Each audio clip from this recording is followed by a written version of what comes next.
Hi friends, welcome to my YouTube channel Maruti Prasad Puttanna గారి. Today class వచ్చి spoken English class day 14. రెగ్యులర్గా videos follow అవుతుండండి, మంచి English మాట్లాడతారు. ఈరోజు బీయింగ్ బీయింగ్ని ఎలా వాడాలో చెప్తాను. అంటే బీ అంటే ఉండు, ఐఎన్జి ఫామ్ ఏదైనా కంటిన్యూస్ ఫామ్గా వస్తుంది. దీని అర్థం ఏమంటే బీయింగ్ అంటే ఉన్నందున, నాట్ బీయింగ్ అంటే లేనందున. కొన్ని ఎగ్జాంపుల్స్ చూస్తే మీకు బాగా అర్థమవుతాయి.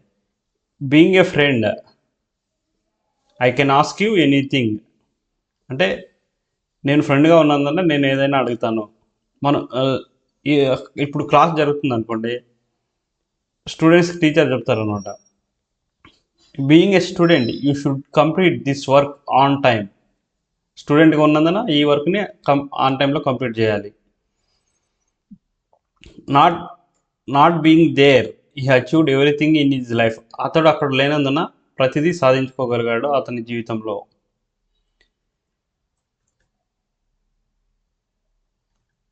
తర్వాత అడ్జెక్టివ్ చూడండి.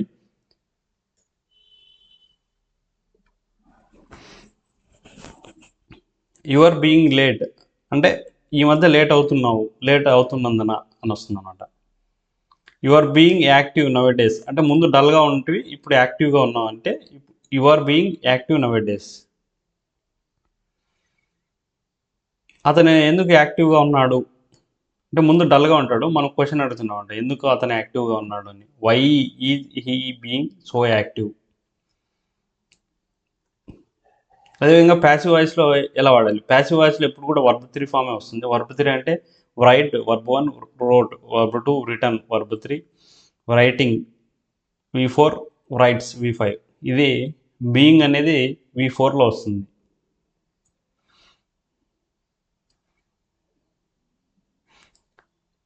బీయింగ్ అనేది V4, ప్యాసివ్ వాయిస్లో V3 వస్తుంది. అది ఎలాగ ఎగ్జాంపుల్ చెప్తే మీకు క్లియర్గా అర్థమవుతుంది. Goods are being sold here, ఇక్కడ ఎస్ ఉండాలా, ఎస్ ఉండాలి. Goods are being sold here అంటే ఇక్కడ వస్తువులు అమ్మబడుతున్నాయి. షాప్ పైన ఏం రాస్తారు? వస్తువులు అమ్మబడుతున్నాయి అని రాస్తారు అనమాట.